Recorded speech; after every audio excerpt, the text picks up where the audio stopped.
tardes, no sé si me oyen todos por ahí al fondo.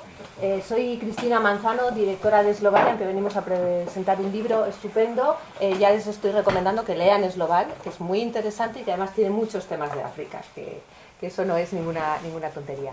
Esloval es una publicación de análisis en relaciones internacionales. Como decía, estamos aquí para presentar este libro de la valija diplomática que recoge la tradición de invitaros a los diplomáticos a escribir y a compartir vuestras experiencias con otra parte de la sociedad, y que me parece una intención muy loable, porque sois un colectivo que recoge, pues eso, unas vivencias muy únicas, muy inusuales para buena parte de la sociedad española, y realmente es una pena que se queden ahí, ¿no? El libro recoge una serie de capítulos sobre diferentes ciudades y de diferentes experiencias en países de África, y como selección de todos los autores, que por supuesto no han podido estar aquí, pues tenemos a Guillem, a Esther y a Ángel, con los que vamos a conversar un poquito. Quiero darle las gracias y darle la enhorabuena a Sergio también por la iniciativa, y agradecerle la invitación a participar aquí, porque como comento, esto reúne dos cosas que no son tan habituales. En mi caso es el amor por los libros y por la literatura, y por buscar otras formas diferentes de contar las cosas, y además las experiencias de África, que es un continente que siempre decimos está ahí tan cerca y al mismo tiempo es tan sumamente desconocido, ¿no? Queríamos dividir la conversación un poco en torno a dos temas. Uno, el que estamos comentando, del papel de los diplomáticos como escritores, y otro, el propio conocimiento de África. Y luego vamos a conversar un poco entre nosotros, y luego vamos a darles la palabra para que todo el mundo pueda participar. Pero quiero empezar por África, ¿no? Porque alguno lo cuenta en el libro, algunos varios, de diferentes maneras. La primera reacción muchas veces cuando a un diplomático le dices tu destino o te ha tocado en el bombo un país africano, es entre sorpresa, susto y no sé si disgusto. Y luego, por supuesto, por lo menos lo que se cuenta aquí, es todo el resultado es más que diferente, ¿no? Entonces, Guillem, por ejemplo, ¿qué pensaste tú cuando te dijeron que te ibas a Malí?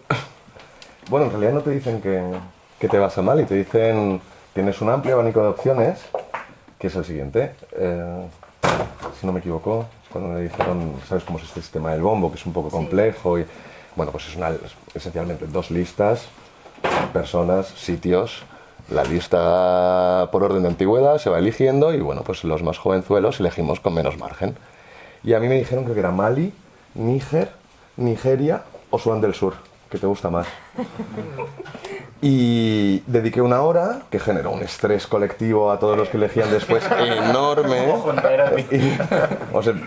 Pero después de una hora de conversaciones con mi pareja, con mi familia, pues dije, bueno, vamos a Mali, que además era particularmente interesante porque me caían, pues como diríamos, eres segundo y último de la embajada, ¿no? Entonces, pues hacías desde política hasta consular, pasando por cultura. Y como sabía que acababan de adoptar un acuerdo de paz y que podía haber un cierto interés político, pues dije, va, a por ello. Tampoco lo pensé mucho. ¿Una hora? Una hora me parece poquísimo para lo que es el avenir de los 3 años, ¿no? Es que en el bombo el tiempo es como los años perrunos, ¿no? Que vale, cada uno vale para...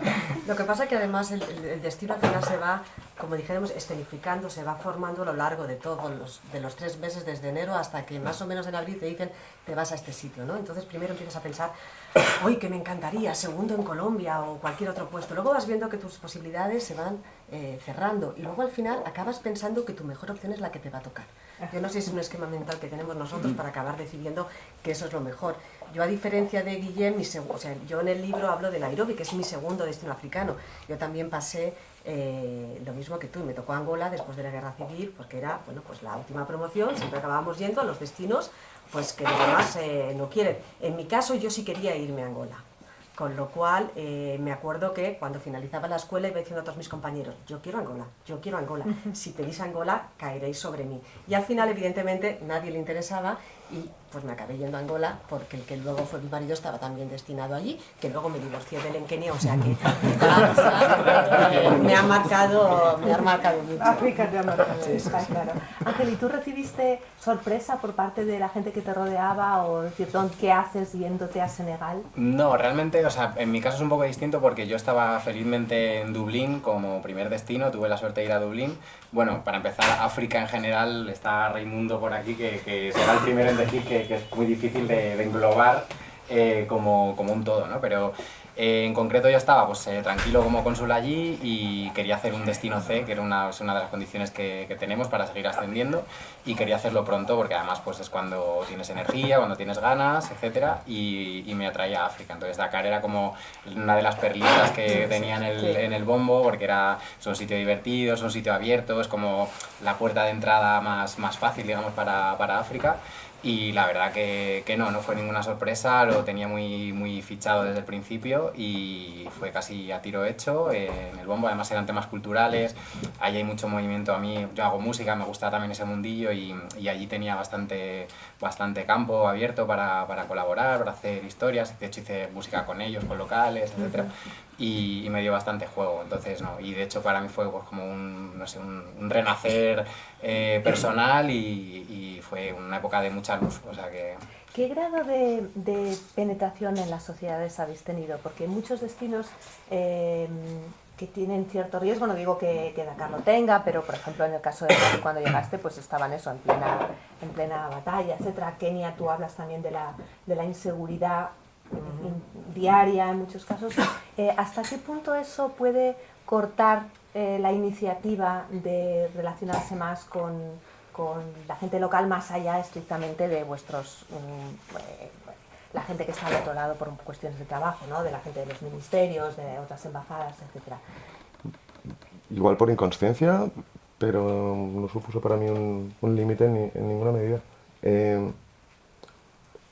Mali sufre un conflicto en 2012, rebelión tuareg, crisis yihadista, avanzan hacia el sur, los franceses intervienen. Obviamente todo esto es un panorama bastante, pues eso, que da bastante miedo, pero Bamako no. Bamako, en términos de criminalidad, no debería decirlo porque debería nutrir la leyenda de estuve bajo el fuego enemigo, pero no es el caso. Yo en Mali estuve muy a gusto, la acogida de la sociedad maliense fue espectacular.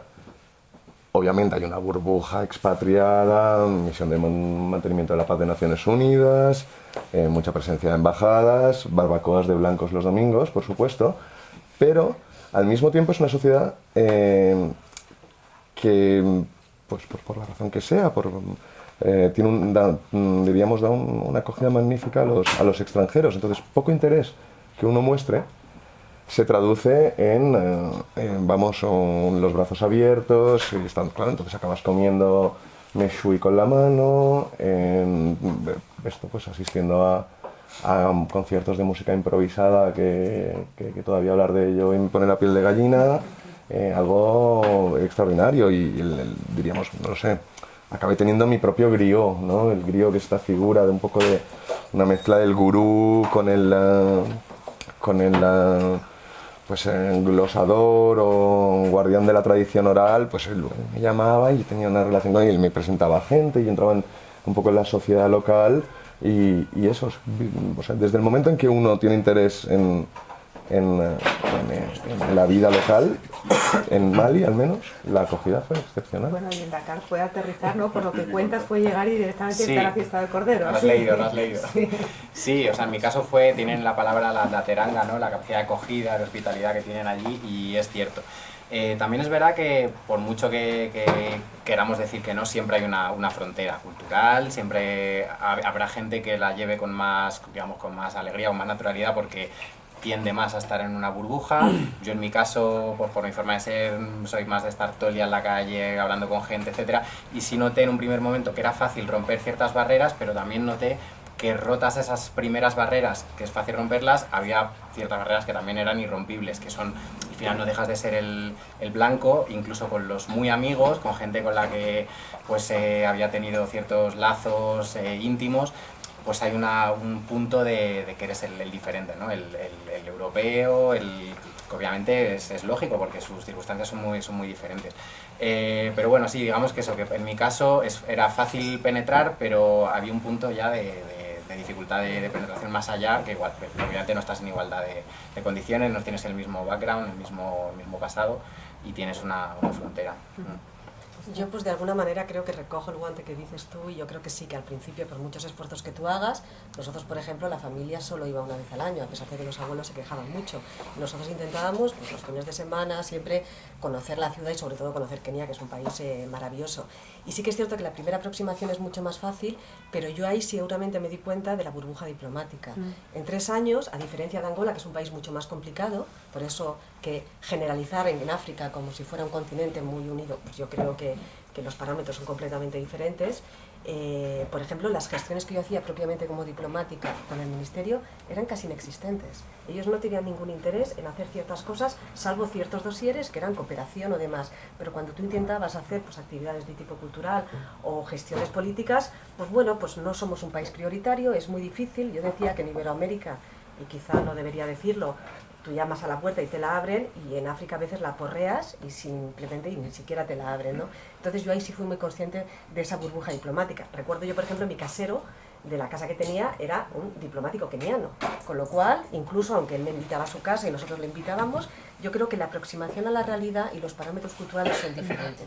Incluso las conversaciones, aunque pudiéramos hablar de las mismas cosas y tener las mismas inquietudes, luego habían ciertas barreras culturales, que no te estoy diciendo si son mejores o peores, ¿no? Pero nosotros venimos de un contexto pues, cultural y social determinado, y ellos también, ¿no? Entonces, yo creo que para ir a África lo que tienes que tener es muchísima curiosidad y no intentar ver la realidad desde tu punto de vista.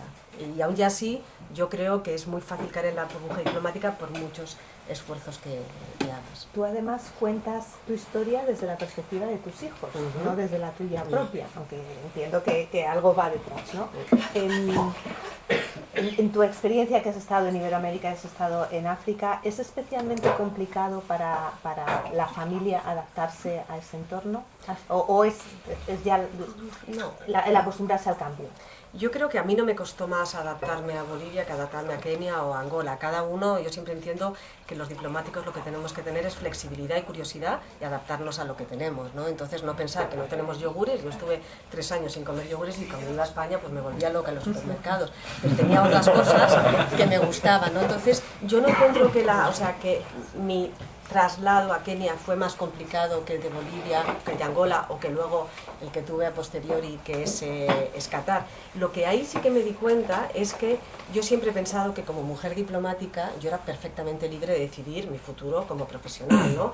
Yo escogía, pues marcado por mi situación familiar, porque estaba casada con un diplomático, se hace muy difícil que podamos ir juntos a diferentes sitios, pero que yo era perfectamente libre de elegir lo que quería y de ejercer mi carrera, ¿no? Y ahí me di cuenta de que no es cierto, y sobre todo me di cuenta cuando volví a Madrid, que las mujeres diplomáticas muchas veces lo que hacemos es nosotras mismos coartarnos ciertos sitios o ciertos destinos simplemente porque asumimos que no podemos desarrollar nuestra carrera de la misma manera que lo hacen los hombres, porque bueno, porque en el ministerio pues hay muchos sesgos y muchas maneras de trabajar que son muy masculinas, y entonces tú ya vas de alguna manera inconscientemente acotando tus posibilidades, ¿no? Entonces pues en Kenia o cuando llego a Madrid, no, pues mira, yo me busco un sitio tranquilo porque aún no tengo casa, yo no soy de Madrid, necesito tener un poquito de tiempo, y seguramente Kenia me pasó lo mismo, y ahí me di cuenta de que esas decisiones que yo pensaba que eran libres y que todo el mundo las asumía, que mis hijos eran, bueno, pues 2 personajitos que tienen que asumir mis propias decisiones, ¿no? Y que por mucho que tú quieras intentar hacer una decisión familiar, ellos no lo hacen. Me pasó en Bolivia, eran muy pequeñitos, pero yo en Bolivia llegué, además de las vicisitudes de que me cancelaron vuelos, llegué un sábado y le dije a una señora, aquí están mis hijos, que tenían 1 y 2 años, y el lunes me voy a trabajar. y me dijo, pues yo me voy a mi casa, voy a recoger el latillo, vendré aquí, y vivíamos todos en un apartahotel de 2 habitaciones. Y en Kenia me pasó lo mismo, y lo explico en el libro, ¿no? Aquí está una señora que habla inglés, aquí mis hijos que hablan español, y una televisión que habla en swahili y que tampoco entienden nada, ¿no? Y entonces ellos mismos iban desarrollando mecanismos de protección para ese estrés que yo, de alguna manera, les había creado, que luego ellos lo han convertido en seres muy autónomos, seres muy abiertos y muy sociales, pero no todas las familias, no todos los niños pueden vivir esa experiencia, y ahí me di cuenta. O sea, yo creo que Kenia para mí fue un antes y un después, quizá porque ya empezaban a tener como una independencia, una autonomía los propios chicos, y allí me di cuenta de que mis decisiones les afectaba, y que a lo mejor en algún momento les afectaría y no se adaptarían a esas decisiones. Cada uno de los autores ha escrito su capítulo con una perspectiva diferente. Tú, por ejemplo, como decimos, a través de los ojos de tus hijos, tú según llegas, otros a través de historias de gente que han conocido o que han vivido, entiendo, dentro de la embajada. Pero me gustaría, Guillem, que compartieras con todos la historia del mapa, que me parece fascinante, es una cosa preciosa. Pero será spoiler, ¿no? Bueno, algo ahí, ¿no? Puedes tomar el... No, es que además es y verdad. no va a pasar más, ¿no? Es la frase hasta que Bueno, dices. como son 17 historias, pues una menos, tampoco pasa nada. No, es una historia, es verdad. Me llaman un día el consejero diplomático del presidente, que era de la República de Mali, que era muy buen amigo, al que yo veía regularmente, y me dice, te necesitamos en el Palacio Presidencial. Y yo, ostras, tal. ¿Qué habré hecho?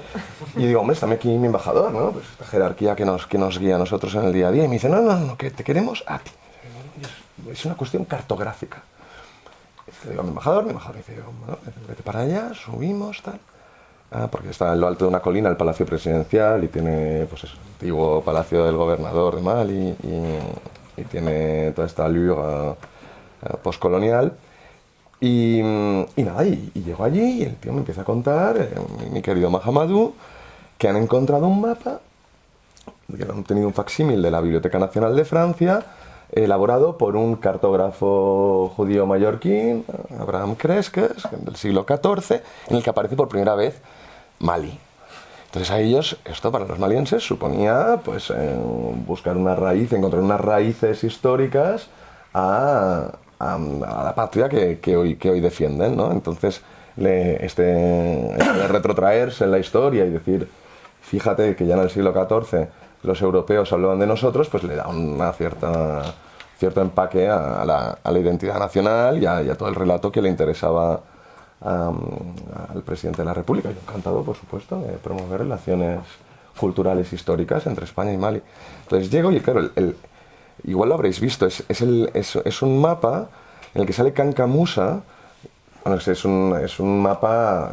Es mucho decir que igual lo hemos visto. No, pero es el típico ejemplo cartográfico que sale, es decir, pues obviamente no es realista, la forma de África totalmente distorsionada, y aparecen figuras que representan un poco, pues salen los tuaregs del tamaño de Burkina Faso, entonces, y en medio de todo esto sale Kankamusa, que es el gran emperador décimo Mansa del Mandé, que sale con un gran medallón de oro, y en teoría, bueno, pues la revista Forbes dice que es el tipo que ha sido más rico de la historia, entonces a él le servía de engarce para su relato nacional.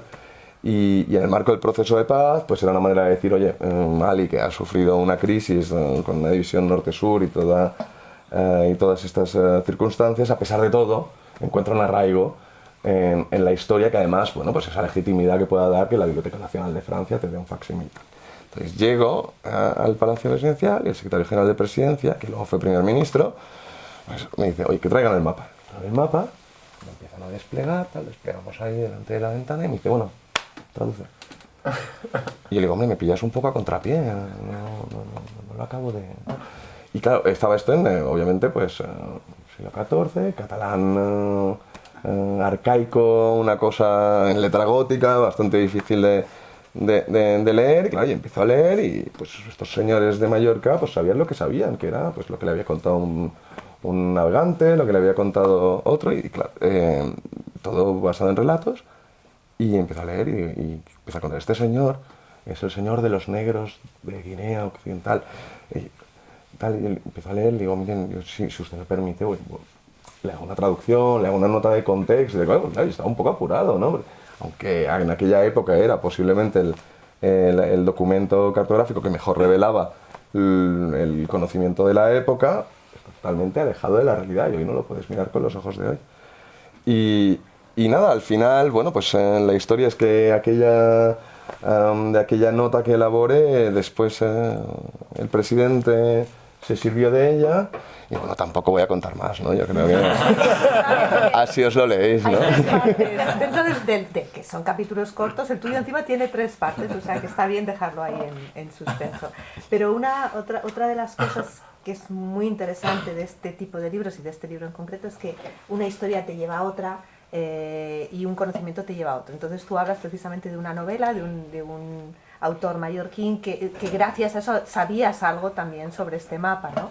Y yo ya la tengo apuntada para buscarla, porque claro... No, claro, a mí me hizo mucha ilusión, precisamente por eso, ¿no? Es decir, sí, aparte que el juego metaliterario, ¿no? Tan de Vilamatas, tan moderno y tan de moda, claro, de repente me estaba pasando de verdad, es decir, un cartógrafo de mi barrio, 7 siglos antes, escribió sobre Mali y hoy, de alguna manera, es decir, me pareció mágico, y es, sobre todo en este entorno del mandé, del mundo mandinga, hay una cosa que se dice en Mali, ¿no? Es decir, bueno, yo creo que es para toda la región de África Occidental que vale, que es, no se pueden conocer todos los secretos del mandé, ¿no? Entonces, siempre un poco misterioso, siempre hay un deje de que no vas a comprender la lógica subyacente a todo.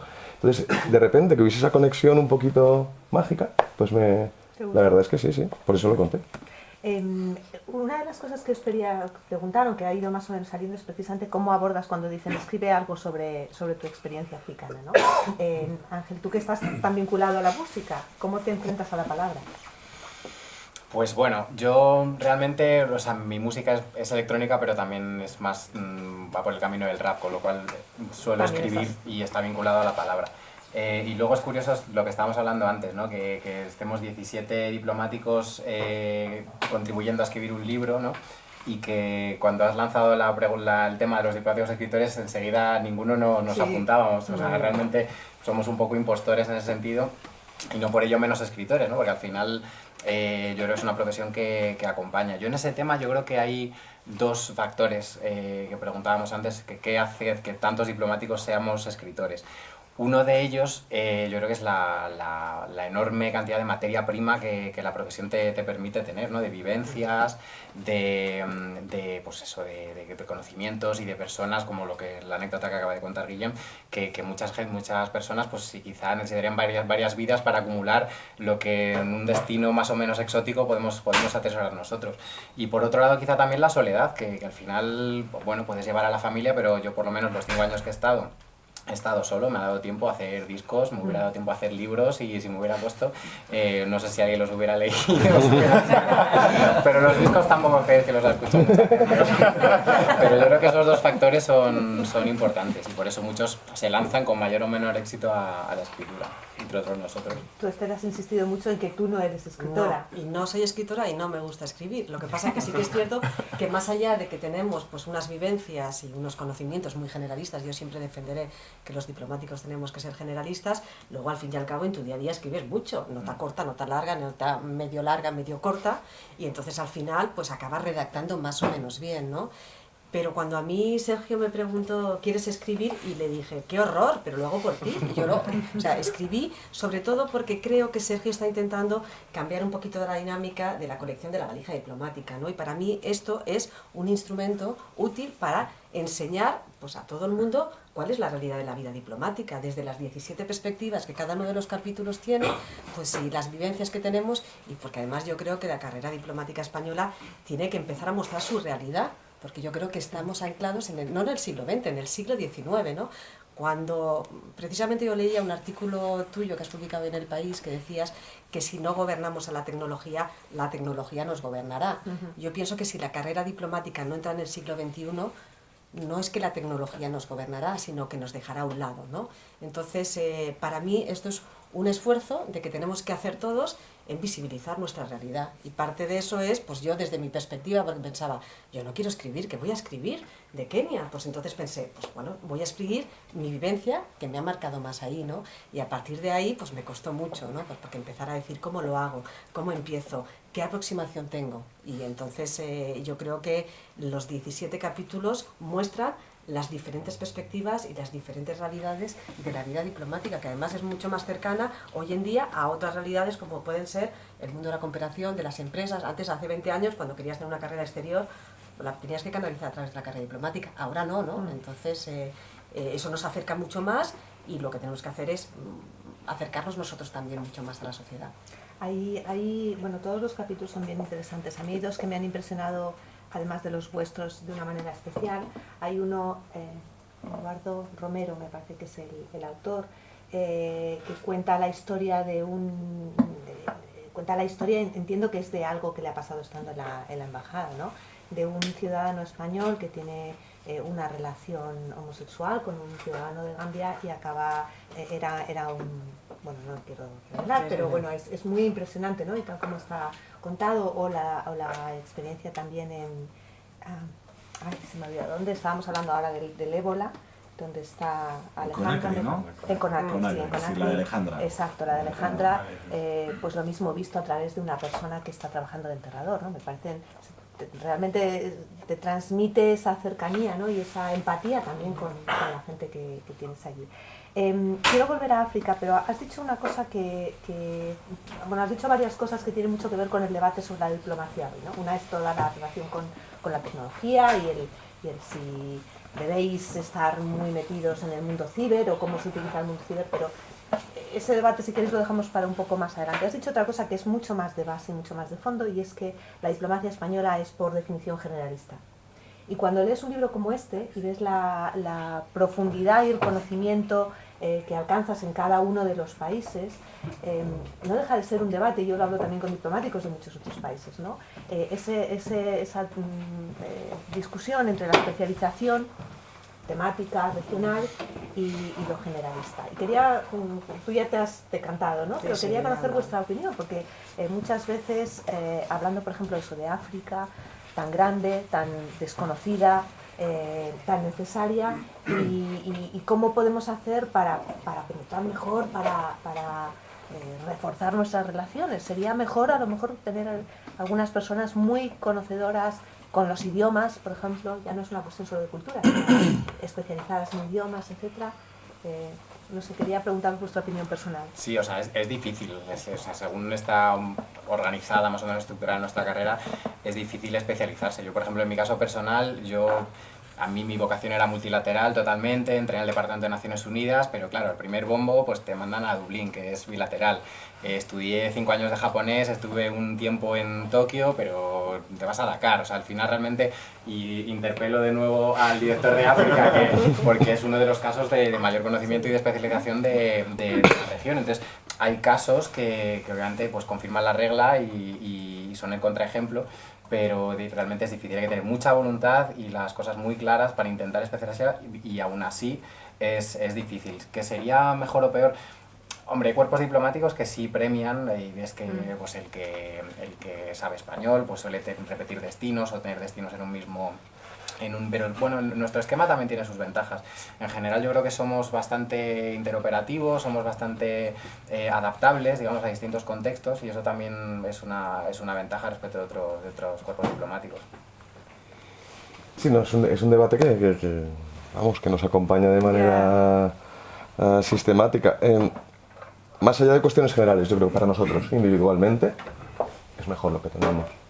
No sé de quién es la cita, ¿no? Pero que esa idea de que el diplomático es un océano de sabiduría de un palmo de profundidad, ¿no? Es decir, pues a mí eso personalmente me enriquece. Yo estoy encantado de poder, no sé, de cherry picking, ¿no? De decir, bueno, pues voy descubriendo un poquito de aquí y de allí y voy desarrollando pues eso, una mochila, una experiencia que sea lo más diversa posible.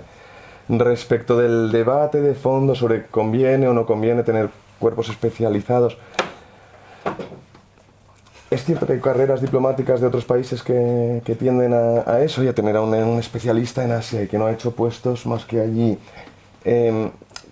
Bueno, tiene un riesgo, ¿no? Que es, diríamos, la cooptación por el destino, olvidar lo que está haciendo uno, que es representar el interés nacional, y por lo tanto que cabe, no sé cómo decirlo, un síndrome de Estocolmo administrativo, por así decirlo, que no me parece que sea algo bueno.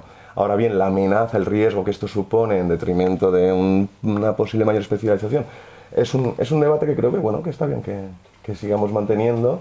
Creo que en determinadas áreas tendrá sentido tener especialistas, y no pienso tanto en términos geográficos, pero pues, no sé, desarme y no proliferación. Sí, por ejemplo, también Pues oye, mejor temáticos, saber del claro. tema, ¿no? Pero al mismo tiempo es esa versatilidad, esa posibilidad de poder organizar tu acción exterior respondiendo obviamente a exigencias o a demandas políticas de una manera más flexible. Yo creo que es un atributo que no debemos minusvalorar. Si me permites, Cristina, somos generalistas, pero nos especializamos muy rápido. Ya. Porque en cuanto tienes un destino, a los 3 meses tienes que ser operativo. O sea, no sirve decir, espérate, que voy a empezar a buscar antecedentes. Tienes que producir ya y tienes que hacer pues, tu trabajo diario. Con lo cual, yo creo que si tienes capacidad de trabajo y curiosidad, pues enseguida te pones al día. Y además, quizá la especialización extrema no. Al final acabas especializándote un poquito también por tus propios gustos, ¿no? Que más te gusta. Yo me gusta más una parte del ministerio y otras que me gustan menos, y si puedo seguir por ese camino, seguiré. Pero ya te digo, yo creo que además esa tendencia que tenemos también en la casa de que tú entras a una embajada y lo primero que te dicen, esto siempre se ha hecho así. Entonces, si tú no tienes especialización, puedes decir, ya, pues ahora vamos a cambiar y hacer de otra manera, ¿no? Entonces, nunca tienes que entrar como un elefante en una cacharrería, porque hay cosas que se han hecho muy bien antes, pero si quizá eres un poquito más inocente en ese campo, pues lo que haces es cambiar un poquito las rutinas, o sea que eso es bueno, pero evidentemente tienes que conocer. Si eres cónsul tendrás que conocer bien cuál es tu campo. No puedes decir, pues mira, pues yo no sé si voy a dar este visado, yo no sé, voy a seguir esto, pero esa especialización al final nuestra vida la hace, pero lo tienes que hacer rápido. ¿Qué podemos hacer desde España para conocer mejor África? Bueno, ya sé que aquí tenéis un primer paso, ¿no? Pero en vuestra opinión, conociendo bien la región y conociendo bien la realidad española también, ¿qué podemos hacer para mejorar eso? Porque hace poco hicimos un taller, ¿verdad?, para tratar de analizarlo y al final, con todo tipo de especialistas, no solo diplomáticos, periodistas, cooperantes, expertos de think tanks, etc., ahí tenemos la sensación todos de que caemos en unos estereotipos permanentes, ¿no? Y realmente es difícil salir de eso. ¿Qué propondríais vosotros? Yo propondría a los medios de comunicación pagar bien a los periodistas. Gracias. Estoy totalmente de acuerdo. Eso me parece fundamental. He visto a muchísimos corresponsales, corresponsales por llamarlos de una manera, porque no están en plantilla, son freelance, gente que pierde dinero para irse a Tombuctú y contar la historia del manuscrito perdido por vocación, porque luego cuando lo envían a Madrid, pues lo que reciben es una palmada de espaldera que financieramente no da para vivir. O sea, entonces, esto sería un buen punto de partida. Por otra parte, también tiene que ver con el relato que se vende desde los medios de comunicación, y yo entiendo que es imposible mantener encima de la agenda un tema tan, pues eso, que al día a día de la gente le queda tan lejano, ¿no? Como pueda ser África, pero empezando por distinguir 54 países africanos, 1.000 millones de personas. Basta ya de África como un saco único. Hagamos un relato que no esté solo basado en migración, que no esté solo basado en miseria y enfermedad. Vayamos un poquito más allá. Es decir, tengo la sensación de que desde una perspectiva, y no creo que sea algo español, obviamente los países que tienen una tradición colonial más presente, pues tú vas a Francia, ellos lo tienen, está mucho más, tú ves France 24 y lo tienen mucho más presente, ¿no? En Bélgica el papel del Congo es otra cosa. Nosotros tenemos una relación, por así decirlo, particular con nuestro paso por África, entonces no es el mismo escenario, pero solo con diríamos, darle un trato un poco más serio, que los lectores invirtamos en cosas como 5W, como Wiriko, como gente que está tocando temas africanos con un enfoque mucho más abierto, mucho más eye to eye, mucho más respetuoso y menos basado en condescendencias emocionales, pues yo creo que por ahí va la solución. Muy bien. ¿Algunas ideas? Sí, o sea, yo estoy de acuerdo con Guillem. Para mí hay dos ingredientes que son claves. Uno es entenderles como iguales, o sea, no... Y eso hila un poco con lo que hablábamos antes de hasta qué punto se puede entrar. Si te dicen que no hay barreras en África es porque no estás entendiendo al africano como un igual.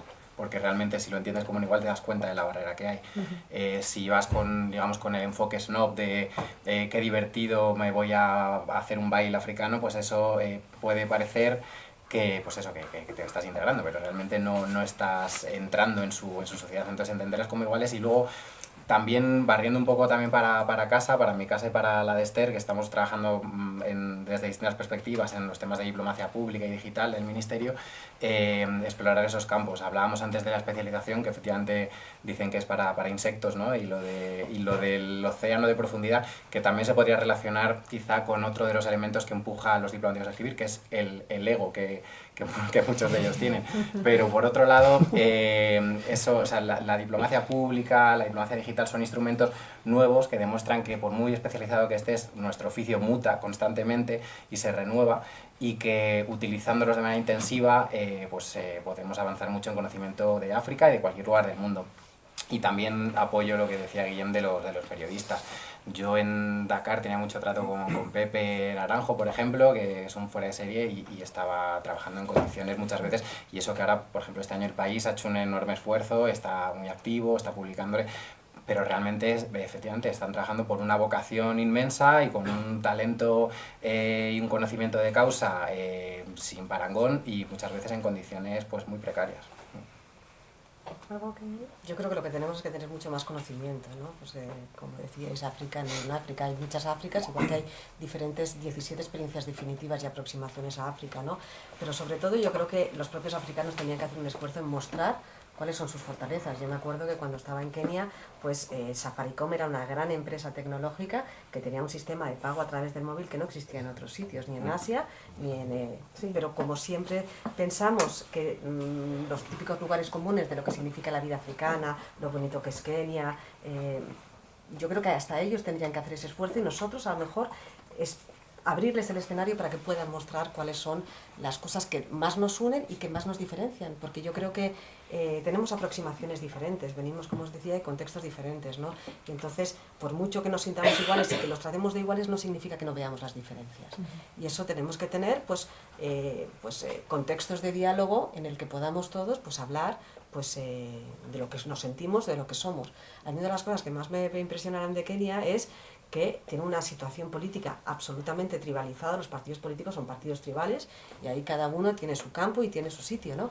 Pero luego tiene una identidad nacional muy, muy, muy fuerte, ¿no? Son cosas que a lo mejor nosotros siempre pensamos en esas, pues, las tribus, cómo funcionan y cuáles son sus encajes, y luego te sorprende, ¿no? Que tú le preguntas a alguien, lo primero que te dice soy keniano, no te dicen soy Luo, Luya, o soy Kikuyo, o soy Kamba, te dicen soy keniano, ¿no? Entonces yo creo que tienes que tener, o sea, ir a África absolutamente con una mente como desnuda, ¿no? Para poder percibirlo sin tus sesgos, aunque siempre los vas a tener, porque si no, no entenderías tampoco lo que es. A mí, por ejemplo, me hacía mucha gracia cuando tú sabes que tienes que en los mercados, igual que en el norte de África, África subsahariana, para mí es otra cosa completamente diferente, tú tienes que decir, bueno, pues regatear el precio, ¿no? Pero cuando vas a una tienda, a una ferretería y dices, yo quiero este que vale 15 shillings y te dicen, no, vale 20, te das cuenta de que para ellos el precio no es fijo, está en función de lo que tú estás dispuesto a pagar, ¿no? Entonces, ¿qué haces con esa diferencia? Te enfrentas a él y le dices, oiga, pero usted, ¿por qué me quiere timar? Porque son 15, ¿no? Entras en su dinámica o le dices 15 y coges el ternillo. Puedes hacerlo de muchas maneras, ¿no? Entonces yo creo que lo que tendremos que hacer seguramente es abrir ese contexto para que ellos se puedan explicar como ellos quieren explicarse.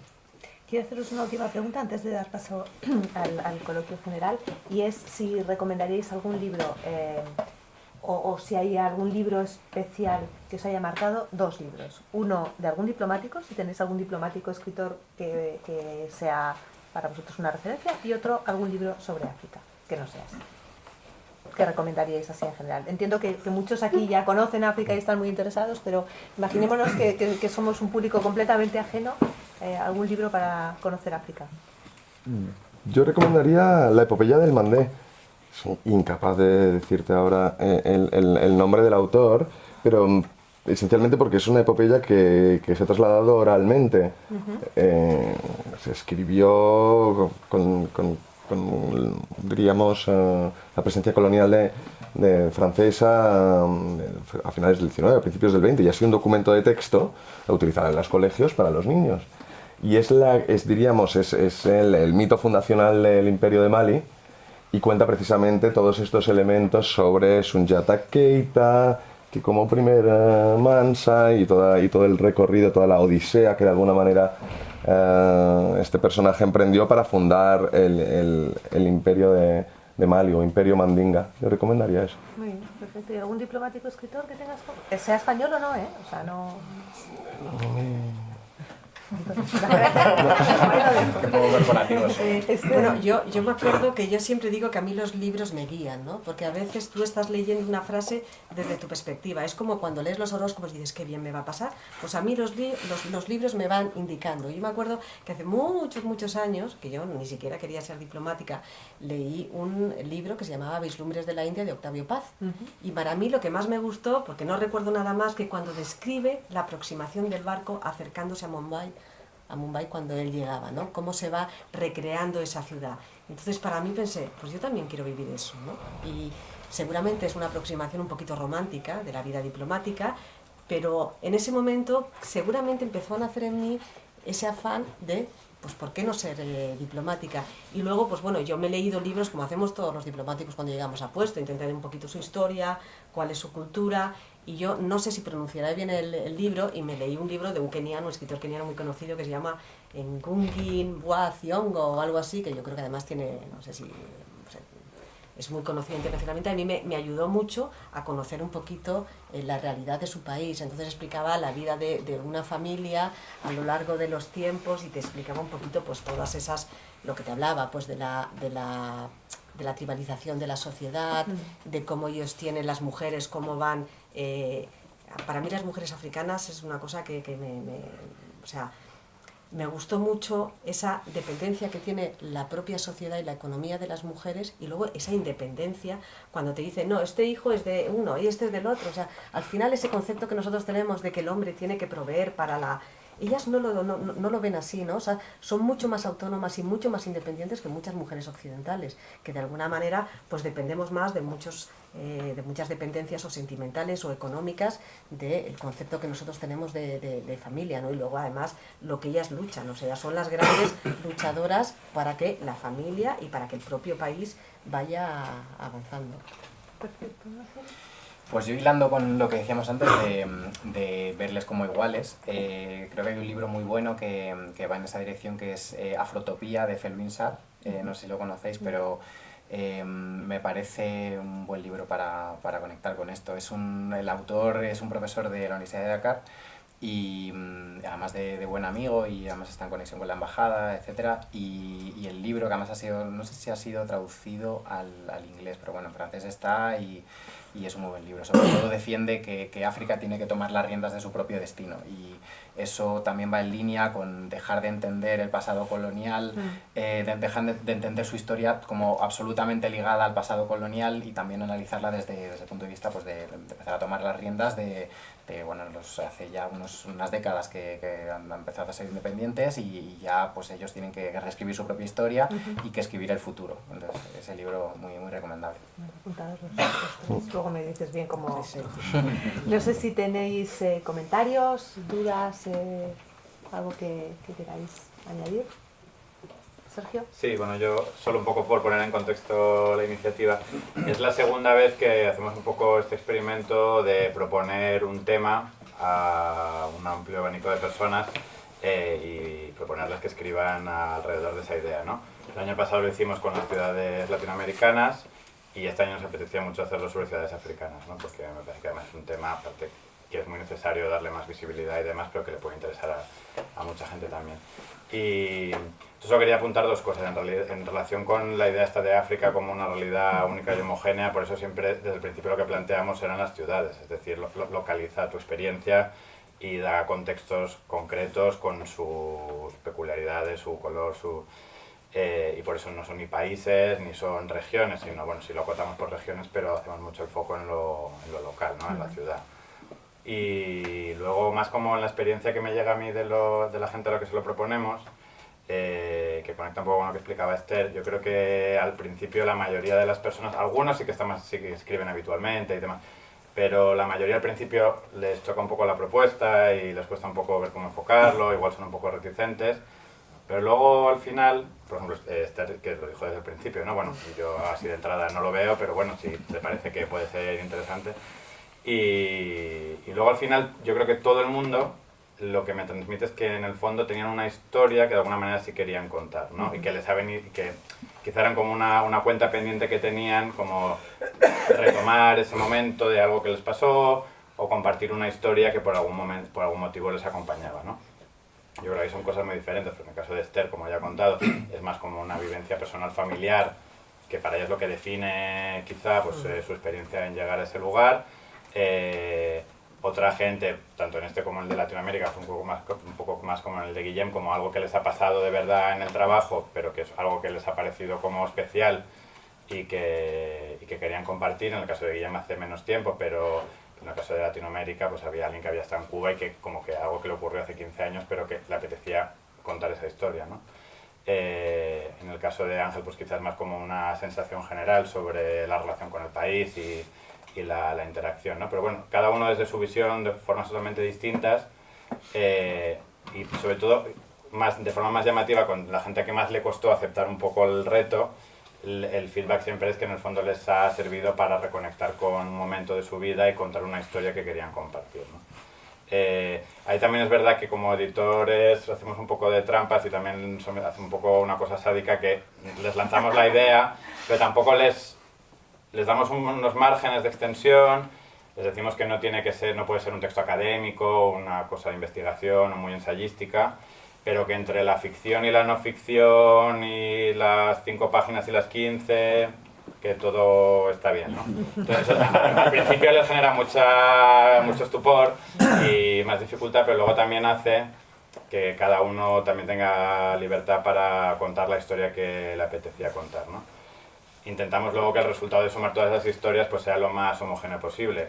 Si cuando leáis el libro, los que no lo hayáis hecho, veis que, bueno, que cada uno tiene su tono, son historias desde muchas ópticas diferentes. El volumen es digamos, asimétrico en ese sentido, pero también hace un caleidoscopio de miradas, que yo creo que era un poco la gracia de este tipo de ejercicios, ¿no? Que hay muchas miradas también posibles y también depende de la ciudad en la que hayas estado, el lugar en el que hayas estado, cuándo hayas estado, porque también parece que son realidades fijas, pero intentamos, por ejemplo, incluir a gente que igual había estado hace 10 años y gente que acababa de marcharse de allí. Eso también son visiones diferentes en el tiempo, no solo en el espacio. Sí, lo bueno de este tipo de libros y de este en concreto es que lo puedes leer seguido y efectivamente tiene un ritmo y en todos los sentidos, pero también puedes agarrar y hoy quiero saber algo de Dakar, hoy quiero saber algo de Gambia o de cualquier otro lugar, ¿no? Entonces te permite ir salpicando, ir leyéndolo de una manera salteada, ¿no? Que también es muy, muy agradable, y pararte en determinadas historias, etc. Y luego ayer que estuvimos en la radio contando un poco sobre el libro, nos preguntaban si era un libro de viajes, ¿no? Claramente no es un libro de viajes, pero sí que quizás puede ser un libro que motiva algún viaje, ¿no? Pues igual que a Esther una lectura igual le instaló un interés, una curiosidad por tener un determinado tipo de experiencia, pues probablemente esto pueda ser un estímulo para alguien para acercarse a una ciudad que quizás que podrá ver también como una realidad concreta, amable y compleja, y animarse pues a acercarse personalmente a estas ciudades, ¿no? Muy bien. Me gusta mucho el eufemismo proponer. Hoy estuve expuesto a una presión en forma de WhatsApp indefectible y de manera regular. Yo sistemáticamente también mentía y decía, no, estoy avanzando muchísimo, esto, vamos, lo tengo ya casi hecho. Pero no, la verdad es que quiero darle las gracias a Sergio expresamente porque si no fuese por él, pues no hubiese dedicado el tiempo ni a pensarlo, ni a escribirlo, ni hubiese yo tenido el coraje de poner unas letras en papel como ha sido el resultado, así que muchas gracias.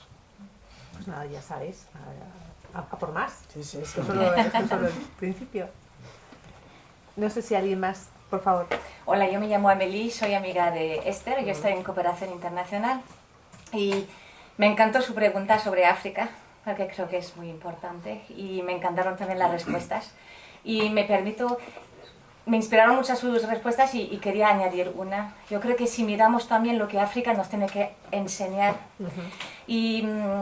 porque muchas veces pues vemos lo positivo, pero yo soy francesa, entonces recientemente estaba en las Islas Comoras trabajando y escuchaba la radio francesa, digo, Dios mío, es que seguimos con este estilo muy colonialista, ¿no? De, ¡ay, qué bien lo hacen! ¿No? Como si apenas no lo podemos creer. Era horrible escuchar, estaba en el coche escuchando esto, digo, me muero de ser francesa ahora mismo y me muero que sigamos en 2019 con este estilo y con esta aproximación a África. Y entonces, yo creo que si miramos lo que nos tiene que enseñar África, como darnos una lección, y hoy en día cuando veo el contexto en España, digo, tengo esta curiosidad de preguntarme, ¿qué han hecho en Ruanda después de del genocidio? ¿Cómo han podido hacerlo? Miren el milagro económico, bueno, hay temas políticos que ya se pueden discutir, o sea que no es que sea un modelo perfecto, pero cómo un país se reconstruye y consigue crecer en diferentes ámbitos después de haberse cortado a machetazos, violado en la misma familia, es lo mismo vecinos, las mismas comunidades. África del Sur, bueno, está con muchos desafíos hoy en día, pero han conseguido un proceso de reconciliación. ¿Qué tenemos que aprender, que extraer, que ir a estudiar, que coger y decir, pues mira, nos estáis enseñando esto y tener esta humildad de decir, pues a lo mejor nos vendría bien mirar un poco cómo adaptamos a esto a lo que estamos viviendo o a nuestras formas de pensar, nuestras formas de atizar diferencias y aprendemos de lo que han hecho. Yo personalmente he vivido en Madrid, en España hace 25 años, regreso a Europa después de 22 años, he elegido venir a España. Y pues si comparo hace 25 años, apenas he escuchado hablar de la guerra civil y de Franco. Hoy en día, bueno, llevo un año de vuelta a España y nunca Podías haber llegado hace 10 días. Y nunca he escuchado hablar tanto de la guerra civil y nunca he visto tanto. Cuando llegué hace 25 años, me maravillaba el salto social que había dado España y estabais todavía con una fe en el futuro, ¿no? Y hoy en día, digo, ¿cómo es que escucho tanto sobre la guerra civil y tanta polarización? Y entonces, pues estas semanas me habla África, por eso me gustó mucho su pregunta, porque digo, yo creo que hay cosas que quiera rescatar ahí y que nos enseñen y que aprendamos también. Y esta humildad nos va a acercar a África y nos va a hacer mirar a África de otra forma. Interesante. ¿Alguien queréis comentar, por favor? Sí, yo quería hacer una pregunta un poco esotérica. El Nairobi que has conocido, ¿tiene algo que ver con el que narra John le Carré en su novela de suspense o nada? Hombre, Kibera sigue siendo Kibera, la verdad es que eso no ha cambiado. Yo no llegué a ir al norte, la zona del norte, pues porque era muy complicado, sobre todo no era complicado por motivos de seguridad, porque tú, bueno, pues ellos no ciertos protocolos, ¿no? Sino pues que muchas veces, porque cuando vas con familia, pues algo tan prosaico como que, ¿cómo le hago la papilla al niño que no le gustan los poquitos cuando vas por ahí haciendo según qué cosas, ¿no? Entonces, por ejemplo, leyendo el capítulo sobre Luanda, que yo había estado muchos años antes, la descripción que hace el embajador Ruiz Gómez, Fernando Ruiz Gómez, me doy cuenta de que parece la misma película. Entonces hay cosas que no cambian y hay cosas que cambian mucho, ¿no? Entonces, yo la aproximación novelística de, bueno, pues la figura del cooperante que quiere, las industrias farmacéuticas, me parece muy novelado, me parece divertido y reconoce, sobre todo en la película, pues los sitios, pero yo creo que esa es una aproximación simplemente novelística. Kibera sigue estando, y eso sí que recuerdo yo, eso es una de las... Kibera es, sabéis, uno de los slums más grandes que hay, ¿no? Y me acuerdo, pues ir allí, pues evidentemente tienes que ir con unas ciertas... el olor, por ejemplo, a mí lo que me impactó de Kibera es el olor, no es tanto, y tú no lo puedes ver en televisión, porque en televisión pues lo ves, ¿no? Pues porque es un olor que se te queda aquí de miseria, porque hay algunos sitios en que ves miseria, en Iberoamérica ves pobreza, pero yo creo que la miseria la ves más en África, y luego te vas a 3 calles más allá y hay una zona pues muchísimo más rica, porque Nairobi está muy mezclada. Tú tienes una casa aquí y al lado tienes un slum, tienes otra zona buena Y entonces, bueno, pues yo, esa película está muy bien si te apetece pues ver una película entretenida, pero yo creo que la realidad de Nairobi pues no la refleja muy bien. Gracias. Y una pregunta en cuanto a vuestro trabajo. El hecho de que nosotros no hayamos tenido excepciones, tú concretamente lo has nombrado, esa relación especial que tenemos con Guinea Ecuatorial, el hecho de que hayamos tenido colonias no hace que seamos un país un poco inexistente Al revés. para los distintos países, y por otra parte muy atractivo? Es decir, ¿os da alguna ventaja y os da algún inconveniente en vuestro trabajo? Te lo digo porque yo he trabajado mucho tiempo en África, yo he estado viviendo puerta con puerta con uno de los coautores, con Ignacio Tapia, durante 2 años, y claro, yo sí me encontraba en mi actividad profesional que el hecho, por ejemplo, de no haber tenido ninguna colonia, sí tenía una cierta facilidad para acercarme de alguna manera, pero por otro lado, también luego el hecho de España, sí, saben de España, pero no es la misma relación que tienen con respecto a Europa. Quiero decir, no sé en ese sentido... Sí, te doy la razón. En mi caso personal, es un activo no tener un bagaje colonial, un acervo que esté muy presente en el día a día. Yo creo que es bueno.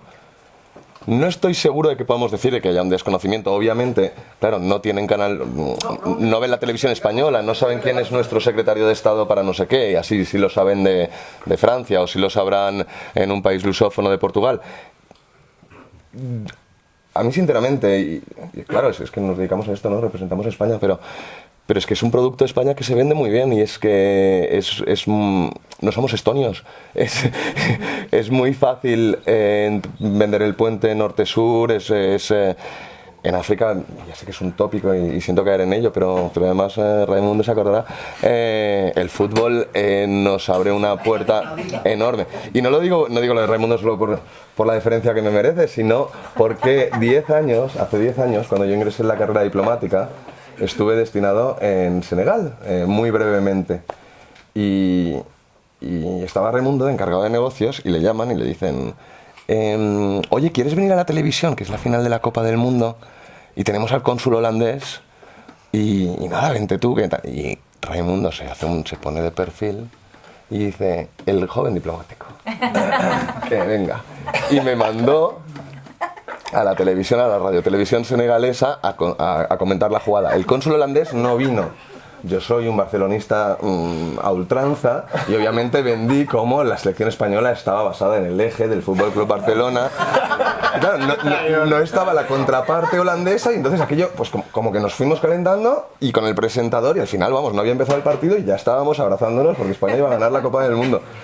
Bueno, después de esta oportunidad que me ofreció Raimundo, yo iba por la calle en Dakar y la gente te reconocía y empatizaba hasta a un nivel enorme.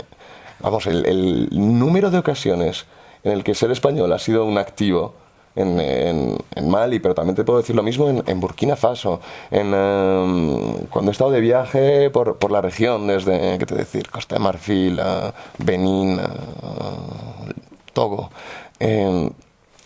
Sin ninguna duda, yo creo que eso es un activo, y que precisamente porque somos del sur tienen esta lógica, es decir, asumen con facilidad esta lógica. Es decir, te pongo otro ejemplo. Hay misiones de formación de fuerzas de seguridad de la Unión Europea, compuestas por representantes de distintos países. Los formadores españoles se pasan al sol, los policías, los guardias civiles españoles, formando a los malienses de una manera, con es decir, mano con mano, totalmente juntos y sufriendo la causa de manera común, de manera incomparable a otros países europeos, porque somos del sur, y porque valores como son la familia, la vida en la calle, el compartir, eso lo compartimos y lo entendemos mejor que a lo mejor otros países más nórdicos. Conectando más con ellos. Estamos conectando con ellos de una forma que no conecta nadie. Claro, esa es la ventaja a la que yo me refiero, y por otra parte me refería a esa posible irrelevancia luego en el plano de trabajo. Es que irrelevancia es un término inasumible para un diplomático español. Lo que pasa es que yo creo que más allá de esa aproximación, lo que te abre son caminos, pero luego tienes que capitalizar esos caminos, ¿no? Y las empresas españolas se quejan de que cuando les hablas de que somos punteros en energía eólica, pues bueno, se lo tienen que creer mucho porque su sesgo es, no, esto será Alemania, ¿no? O estos serán los americanos. Con lo cual yo creo que tenemos que aprender a capitalizar ese acercamiento que tenemos y que siempre, si tú dices soy español, ya les llega una sonrisa, pero ahora tengo que venderte tu producto. Y entonces tenemos que empezar a decir, España es eso y muchas otras cosas más, es tecnología, es modernidad, es inclusión, es muchas otras cosas. Ahora voy a haceros, bueno, una chapa de España global. No, pero el problema es más nuestro que del interlocutor. Yo creo que tenemos que aprender a eso, ¿no? Pues aprovechar ese valor que tenemos, que seguramente ni británicos ni franceses, yo creo que tampoco, pues evidentemente los belgas menos, que tenemos, ¿no? En todos los países, pero solo nos pasa en África, en el mundo árabe pasa exactamente lo mismo, ¿no? Y luego la diplomacia deportiva es sensacional. Yo creo que ahí nosotros tenemos que reforzar un poquito más en utilizar el fútbol y el deporte en general como una herramienta. Además, en cualquier, negociación diplomática o en cualquier tema, cuando una conversación empieza a ir un poquito que no funciona, saca el tema del fútbol. Nunca digas soy del Barça o soy del Madrid, se lo preguntas primero ahí. Si te dice que es del Madrid, tú también lo eres. Y a partir de ahí se solucionan muchas cosas. No, difiero. Yo lo reivindicaba activamente y jugaba encima, incluso, ¿no?, de volver de Madrid y hacer... recuerdo en particular, un gran amigo mío maliense, Ataher Maiga, que es el inspector jefe del aeropuerto, con el que hay que llevarse muy bien. Bueno, volví de un viaje con una camiseta del Barça customizada, con 2 líneas de Inspector Maiga, con el número 10 de Lionel Messi, y vamos, como cuando se lo di, lágrimas en los ojos, o sea, una cosa, y vamos, te os aseguro que recuerdo un viaje de llegada de los 2 ministros de defensa, francés y español, y recuerdo el español que los pasaportes, no te preocupes, tal, venga, para adelante la delegación, y los franceses paraditos allí, con lo cual es un activo, estoy convencido. Muy bien, pues si no hay más... perdón, sí. Perdón. Podría ser África o podría ser cualquier otra área del mundo, pero lo habéis mencionado de soslayo un par de veces. Y a mí me surge la pregunta, y además estáis representando a ambos bandos. ¿Por qué si estamos hartos de los clichés que aparecen en los medios de comunicación y los diplomáticos son los enviados y son el nexo entre nuestro país y ese otro país tan desconocido, ¿por qué existe muchas veces ese resquemor hacia la prensa? O a mí me da la sensación. Ese, uy, te manda el joven diplomático, yo no me... Esto ya es mentira.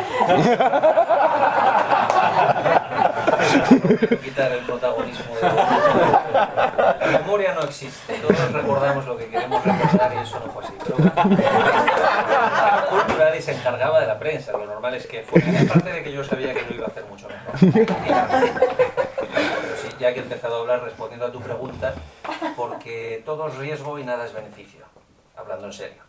Es decir, cuando tú te pones delante de una cámara de un periodista, si lo haces francamente bien y dices todo como tiene que ser y lo explicas todo estupendamente, al día siguiente llegas al ministerio y a lo sumo te da una palmada a tu jefe y ya está. Como te equivoques con una palabra o algo, realmente puedes encontrarte en Kabul en 2 meses preguntando cómo he llegado yo aquí.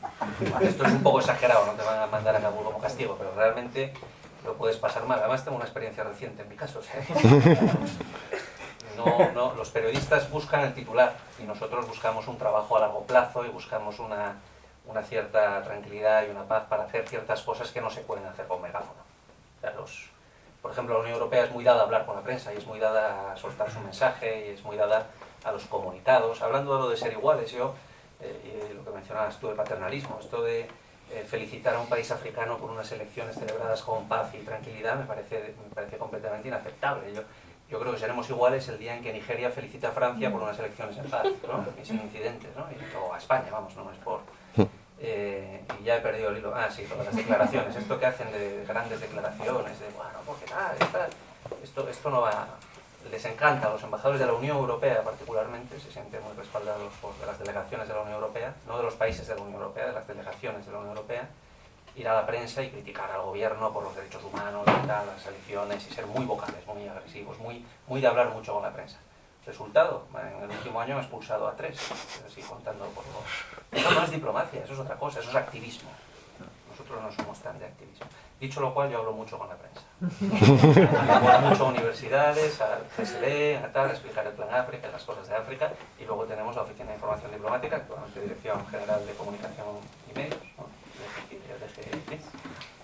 Bueno, es que ha sido hoy de toda la vida, han cambiado el nombre hace relativamente poco, uno tiene sus esquemas y eso ellos hablan con la prensa diaria, y luego España Global, por supuesto. Yo creo que de todas maneras entiendo que nosotros tenemos que tener pues ese equilibrio entre los objetivos a largo plazo y esa diplomacia un poquito pues silenciosa, pero que va haciendo su trabajo y va creando pues mecanismos y redes más a largo plazo, pero creo que sí, como decía antes cuando comentaba de que si no nos o sea, si no gobernamos a la tecnología nos gobernará, de alguna manera lo que tenemos que hacer es tener una relación un poquito más abierta con la prensa, no, como dice el director, siendo activistas y utilizándolo como voceros de ciertos mensajes negativos, pero sí que la diplomacia hoy en día tiene que utilizar la diplomacia pública y que los medios de comunicación son necesarios. Nosotros desde España Global, pues lo que intentamos hacer, y que por eso creo que es un mecanismo interesante, es cada uno de nuestros embajadores, unos son, igual que los escritores, escriben mejor, hablan mejor, dales mensajes, que se puedan enfrentar a la prensa con los mensajes claros, que evidentemente luego te pueden hacer una pregunta incómoda, pero que al final el margen de error se reduzca, porque si no tienes una buena relación con los medios de comunicación, estás perdiendo una parte de difusión y de instrumentos de tu trabajo en el que puede ser irrelevante si otros lo utilicen. Entonces, yo estoy de acuerdo con el director, hay que utilizarlo de manera inteligente, pero yo creo que tenemos que ganar esa batalla, ¿no? Y tenemos 200 embajadores por ahí y que son, pues, tienen que aprender, o sea, tienen que utilizar a los medios de comunicación, pues, para difundir lo que es España en el exterior y seguramente, pues, hacerlo con el grado de cautela necesario y no, pues, como los activistas, los diplomáticos no somos activistas, somos diplomáticos. Creo que lo tenemos que dejar aquí, ¿verdad? Porque se nos está yendo la hora. Pero bueno, os quiero agradecer, para mí ha sido una conversación muy interesante, espero que para todos ustedes también. De nuevo felicitaros a Alicia, a Sergio por el libro y muchas gracias a la librería por acogernos. Así que hasta otro día y hasta el próximo libro.